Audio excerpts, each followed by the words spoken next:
ومن يضلل فلا هادي له. صلاة الله سلام الله على طه رسول الله.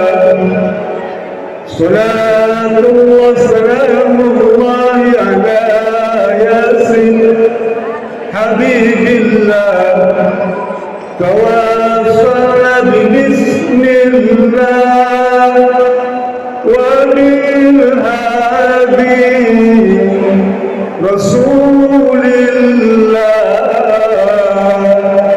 يا للبار يا Allah. Yang sama-sama kita hormati Presiden Dewan Pusat Syarikat Islam Indonesia beserta jajarannya, pimpinan wilayah Syarikat Islam Indonesia Provinsi Jawa Barat beserta para pengurus, pimpinan wilayah wanita Syarikat Islam Indonesia Provinsi Jawa Barat beserta pengurus, pimpinan cabang Syarikat Islam Indonesia Kabupaten Bandung beserta jajarannya, begitu juga Sahibul Fadilah, pimpinan cabang wanita Syarikat Islam Indonesia Kabupaten Bandung, serta yang dirahmati Allah Subhanahu wa Ta'ala, rekan-rekan sejawat, para jamaah, khususnya ibu-ibu kaum Syarikat Islam Indonesia yang berkenan hadir pada acara haflah mubarakah pengajian rutin wanita Syarikat Islam di tempat yang sangat indah ini. Mengawali pertemuan kita tentu saja rasanya belum terlambat, karena baru saja kita melepaskan ibadah Ramadan, ya. Taqabbalallahu minna wa minkum. Kata Abu Nadrah, ada 4 amalan yang apabila dilaksanakan kemudian tidak ada perubahan, maka dia termasuk orang yang merugi. Apa itu? 1, perang fisabilillah. 2, melaksanakan ibadah haji. 3, setelah melaksanakan ibadah Ramadan. Dan yang keempat, sembuh dari sakit. Orang yang kembali dari berjuang berjihad, haruslah keimanan ketakwaannya semakin meningkat. Orang yang kembali dari ibadah haji, ya, keimanan dan ketakwaannya harus meningkat. Begitu juga orang-orang yang baru saja melaksanakan ibadah saum, maka keimanan dan ketakwaannya harus meningkat. Begitu juga orang yang sembuh dari sakit, keimanannya harus meningkat. Kalau enggak, makna penderitaan sakit itu tidak ada artinya. Karena orang yang sakit itu akan jadi kifarat bagi dirinya dan keimanannya akan semakin bertambah. Bapak Ibu rahimahullah taala, saya terkesan dengan judul ini, ya, istiqomah. Kita patut bersyukur pada Allah Subhanahu wa Ta'ala yang telah Allah berikan berbagai karunia dan nikmat pada kita sekalian. Di antara nikmat yang besar ada nikmat istiqomah.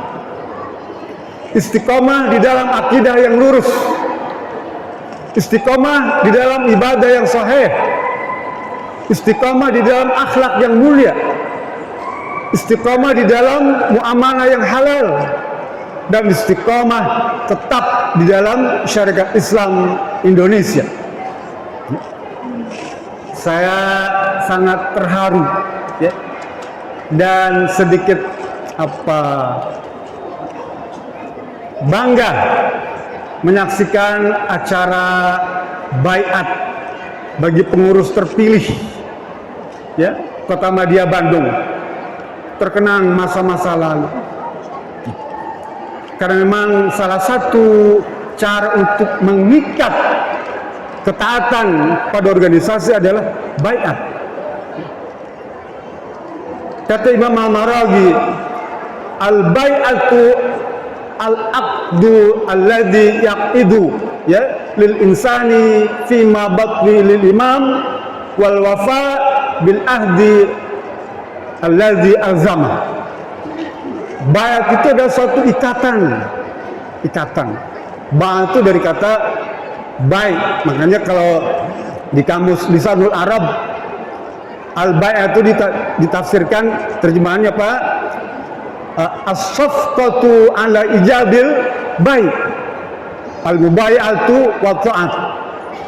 Jadi kalau di kamus Lisanul Arab, baik itu adalah ikatan jual beli ya antara umat dan pemimpin ya.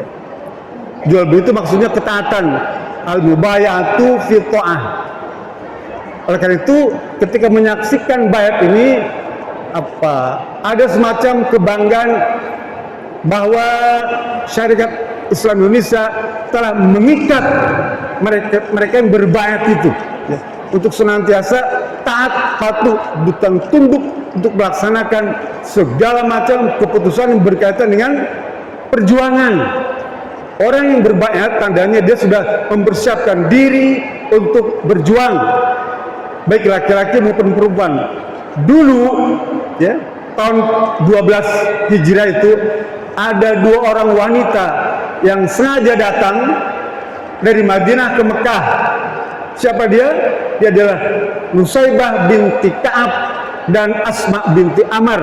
Dari 75 orang yang berbaiat pada Baitul Aqabah yang kedua itu, 2 orang adalah wanita.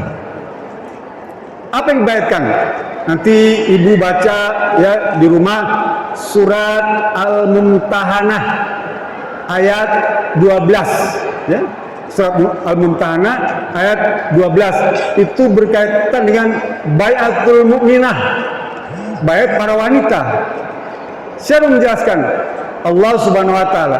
Kata Allah, ya ayyuhan nabiyyu idza ja'akal mu'minatu yubayya'naka ala alla yusyrikna billahi syai'an wa la yasriqna wa la yaznina wa la yaqtulna auladahunna wa la ya'tina bi buhtanin yaftarina baina aidihinna wa arjulihinna wa la ya'sunaka fi ma'rufin fabayyihunna wastaghfir lahunallah innallaha ghafurur rahim. Al-ayah surat Al-Mumtahanah ayat 12. Ini yang dibacakan oleh Allah lalu Nabi Muhammad disampaikan kepada para sahabat yang berbaiat pada waktu. Untuk apa? Untuk tidak menyekutukan Allah Subhanahu wa taala, untuk tidak mencuri, untuk tidak berzina, untuk tidak membunuh anak-anak, untuk tidak berkata dusta, ya, dan untuk tidak merusak kebaikan.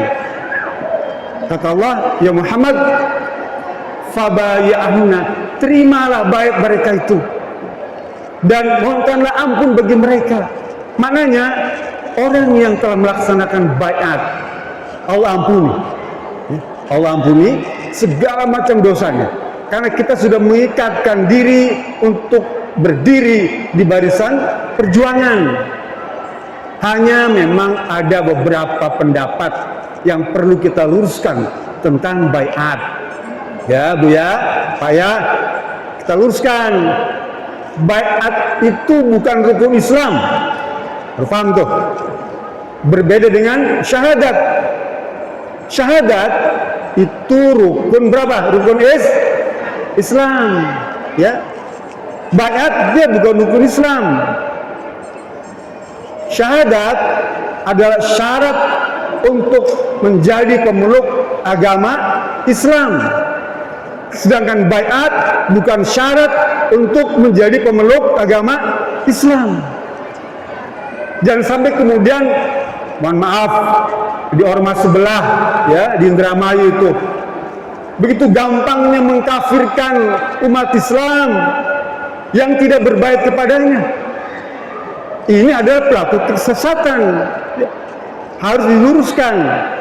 Dulu pada waktu Baitur Ridwan, Baitur Ridwan itu ya, ketika semua para sahabat itu berjanji, berikrar untuk berjuang sampai tetes darah yang penghabisan tuh, ya, mereka adalah orang Islam, berbaiat pada Rasulullah SAW untuk berjuang, ya. Lah, ketika mereka berbaiat itu, ada beberapa orang yang juga tidak berbaiat. Misalnya mereka yang tinggal di Madinah, orang Islam juga, dia tidak berbaiat, dan mereka tidak dinyatakan sebagai orang kafir. Begitu juga sahabat Nabi yang bareng pada Baitur Ridwan itu, namanya Jiddu bin Qais, ya, dia tidak berbaiat kepada Rasulullah pada waktu Baitur Ridwan, dan dia pun tidak dinyatakan sebagai kafir. Paham Bu ya? Jangan kemudian nanti kan merasa sudah berbaiat menganggap orang lain itu kafir, sesat. Jangan, ya. Islam tidak mengajarkan itu. Bahkan ada yang sampai mengharamkan harta yang dimiliki orang tuanya. Gak boleh, ya, gak boleh. Karena bukan itu. Kan tadi baiat bukan syarat memeluk agama Islam, ya. Bahkan orang yang seharusnya menjadi pemimpin di Madinah pada waktu itu, ketika Rasulullah SAW meninggal wafat, itu orang semua membaiat Abu Bakar Siddiq sebagai khalifah. Ada seorang sahabat Nabi yang bernama Sa'ad bin Ubadah, dia tidak berbaiat kepada Abu Bakar Siddiq. Sa'ad bin Ubadah, dia tidak berbaiat. Tapi para sahabat tidak menganggap Sa'ad bin Ubadah yang tidak berbaiat pada Abu Bakar Siddiq itu dianggap sebagai kafir. Tidak, ya.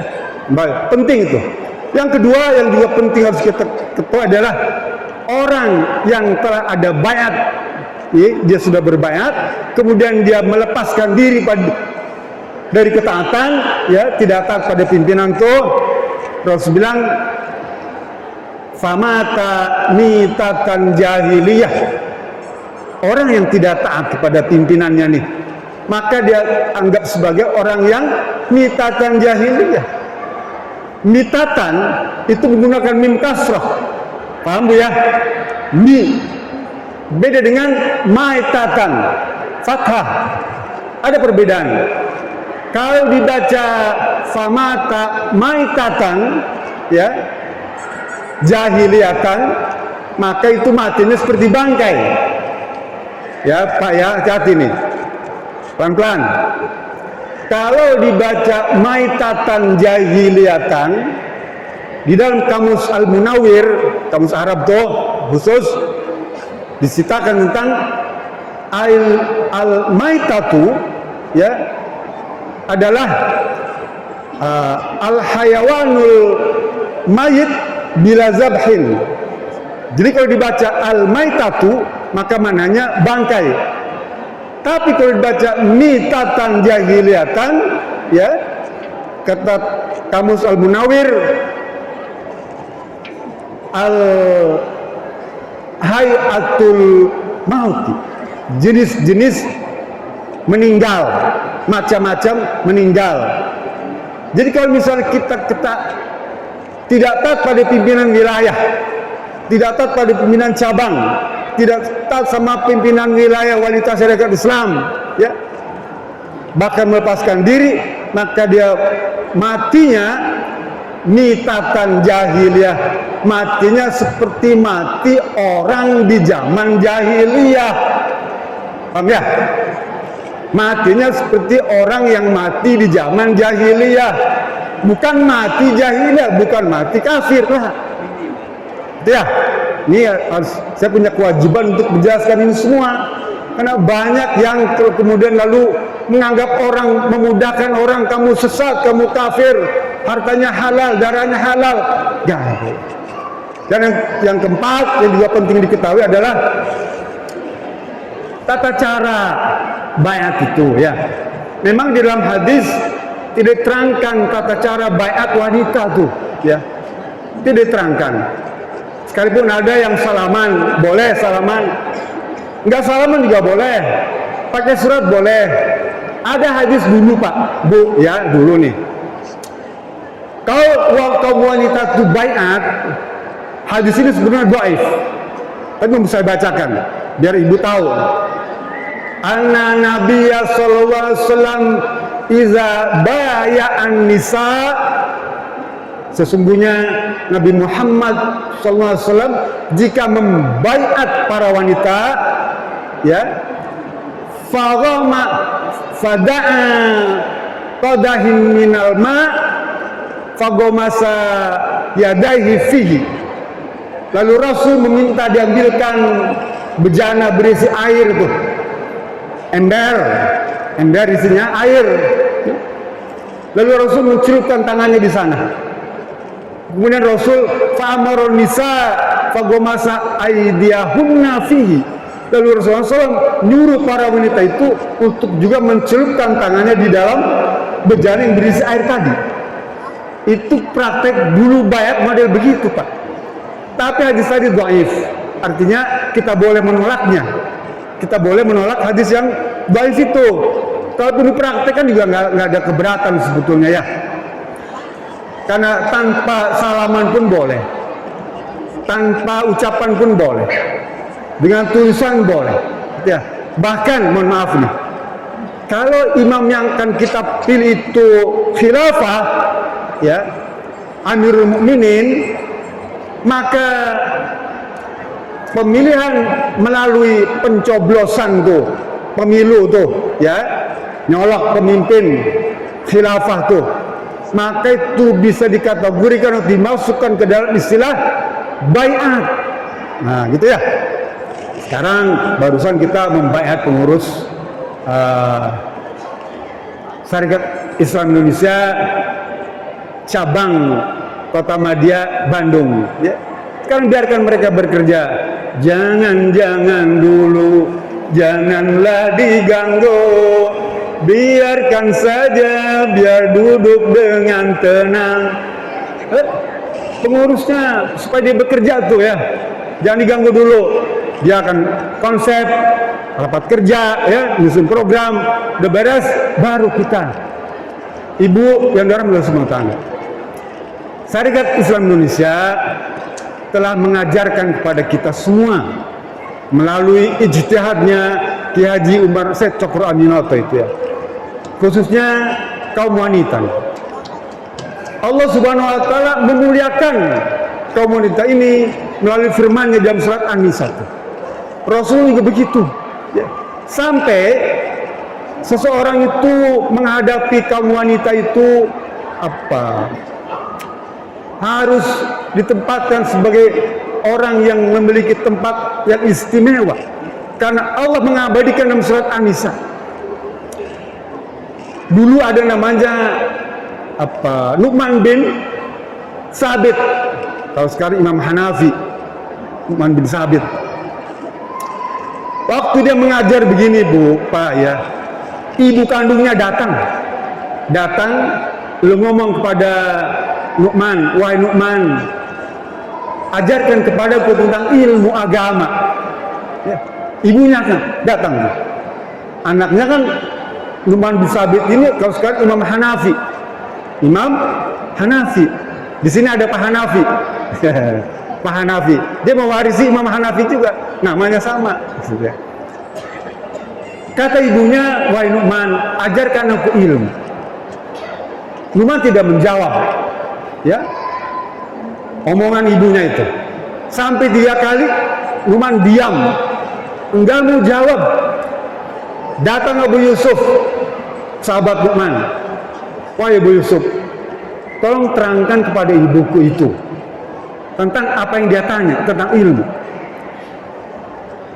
Lalu Abu Yusuf tanya, wahai Nu'man, kenapa tidak engkau yang menjawab? Engkau kan lebih pintar daripada aku. Tolonglah kau jawab. Akhirnya Abu Yusuf yang menjawab pertanyaan ibunya itu. Selesai acara, lalu dua insan ini berdialog. Yang Hanafi dan Abu Yusuf bercerita. Wah Yusuf, dia bilang, sebenarnya aku tidak enak menjawab pertanyaan ibuku itu. Kenapa? Karena Allah berfirman di dalam surat Al-Isra, ya, wa qadha rabbuka alla ta'budu illa iyyah wa bil walidaini ihsana, ya, waqfid lahuma janaha dzulli minar rahmat wa qur rabbirhamhuma kama rabbayani shaghira waqfid lahuma janaha dzulli. Dah. Kepada orang tua Allah berfirman, rendahkanlah dirimu menghadapi ibumu itu. Ya. Jangan kemudian seakan-akan kau mengetahui akan ilmu. Kata Imam Hanafi, kalau aku yang menjawab pertanyaan ibuku itu, akan muncul perasaan pada diriku seakan-akan aku menjadi orang yang paling tahu. Kalau aku jawab pertanyaan ibuku itu, aku tidak sanggup mengendalikan emosiku. Aku merasa bahwa aku paling pintar, aku paling tahu segala macam persoalan. Aku tidak berani menjawab pertanyaan ibu kita. Bisa paham Pak ya? Paham ya? Imam Hanifah begitu hormatnya sama ibunya, ibu kandungnya, sampai dia tidak berani menjawab, takut dia menjadi sombong. Suatu ketika Pak Bu Nabi Muhammad SAW kedatangan ibu susuan, siapa namanya? Halimatu Sa'diyah, ya, datang selalu ke kota Madinah. Apa yang dilakukan oleh Rasulullah SAW? Dia ambil sorban dari kepalanya itu, dihamparkannya di atas lantai, dipersilakannya Halimatu Sa'diyah duduk di atas sorban Rasulullah. Sorban Rasulullah yang dia bangga-banggakan. Kita kan pakai sorban itu pakaian kemuliaan, Pak. Ya. Sorban yang biasa di atas kepala itu oleh Rasul dihamparkan di lantai dan dipersilakan duduk ibu susuan itu sebagai bentuk penghormatan kepada ibu susuan. Sampai kata Abu Bakar Siddiq, demi Allah, saya tidak pernah merasa iri, cemburu kepada siapapun kecuali kepada Halimatu Sa'diyah yang diberikan kesempatan oleh Rasulullah untuk duduk di atas sorbannya yang biasa dia muliakan. Sebegitu tingginya penghormatan Islam kepada kaum wanita. Ya. Bayangkan Pak, Bu, anak-anak ini semua, ya. Mintalah doa pada ibu, karena dia ini adalah hamba Allah yang dua telapak tangannya itu tidak ada hijab, langsung menembus langit kepada Allah Subhanahu wa taala. Muliakanlah ibu kalian, hormati ibu kalian, sanjung dia, hormati dia, sayangi dia. Tidak akan bisa sanggup membalas betapa besar dan jasa seorang ibu. Sampai kata Rasulullah SAW, ya Rasulullah, man ahakun nas bi sahabati umuka sumaman umuka ya Rasulullah, siapa kira-kira orang yang harus paling aku hormati? Rasul bilang, ibumu. Baru yang keempat adalah ayahmu. Tapi jangan kemudian ini hadis ini dimanfaatkan karena ibunya disebut 3 kali, punya istri 3 dia. Ya, bapak-bapak ya, jangan. Teman saya pimpinan wilayah sana tuh, bukan wilayah Jawa Barat. Istrinya 3, Bu.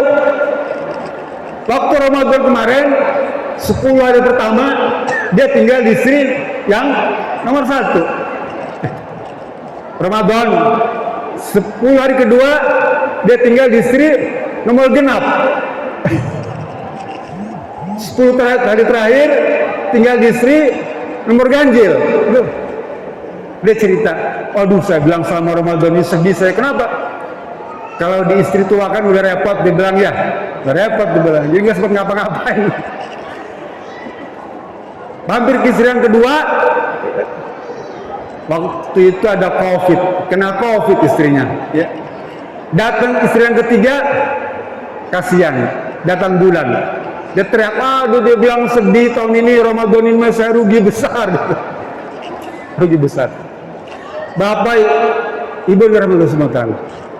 Allah di dalam Quran itu menceritakan tentang 5 orang wanita. Nanti Bapak, Ibu, Bapak buka di Quran ya di rumah. Jenis wanita itu diterangkan oleh Allah Subhanahu wa taala dalam Quran. Yang pertama, wanita jenis penggoda tuh. Siapa? Siti Julaiha. Ya, Julaiha itu tipe wanita penggoda. Nanti buka surat Yusuf ayat 23 ya, Yusuf 23 tuh. Itu cerita tentang kelakuan Siti Zulaiha. Zulaiha ini cantik, Bu. Cantik sekali dia. Panonna alus, irum alus, bibir alus. Siti Zulaiha ini cantik dia. Ya. Nggak disentuh oleh suaminya tuh. Tuh. Karena jaga. Ya. Allah berfirman di surat Yusuf itu, Allah bilang, wa ghallaqatil abwab wa qalat haytala. Semua pintu ditutup istana itu, dan Siti Zulaiha menggoda Yusuf alaihissalam. Digoda. Tapi Yusuf ini kan dia bilang, inni ma'azillah, ya, ahsanu rabbi maswaya, aku berlindung kepada Allah, sehingga dia tidak tergoda. Yang kedua, ya, tipe penghasut. Wanita tipe yang suka menghasut. Siapa? Hindun. Baca surat Tabat Yada tuh. Tabat Yada Abi Lahabin Watab, dan seterusnya tuh. Itu cerita tentang Hindun yang suka ngegosok-gosok masyarakat, ngegosok-gosok kaum wanita tuh. Supaya apa? Supaya fitnah, supaya ngadu domba tuh. Jangan ke sana ya, dia tuh orangnya suka begini. Tahu nggak? Itu ibu-ibu yang pakai gelang besar itu boleh ngutang. Begitu. Jangan percaya, itu kerudungnya belum lunas. Gitu. Nih, Indonesia begitu. Ya. Yang kedua tuh tipe penghasut. Yang ketiga, apa nanti baca surat At-Tahrim ayat 10. Ya, itu tentang kisah istrinya Nabi Nuh dan Nabi Lut. Ya, surat At-Tahrim. Daraballahu masalan lil ladzina kafaru imra'atan Nuhin wa imra'atan Lutin kanata tahta abdaini min ibadina sholihain fa khanatahuma, ya. Tuh falam yugna huma wa qilat fulan nar madakhilin. Nih, istrinya Nabi Lot, istri Nabi Nuh itu tipe istri pembangkang. Ya, pembangkang, dia tidak nurut.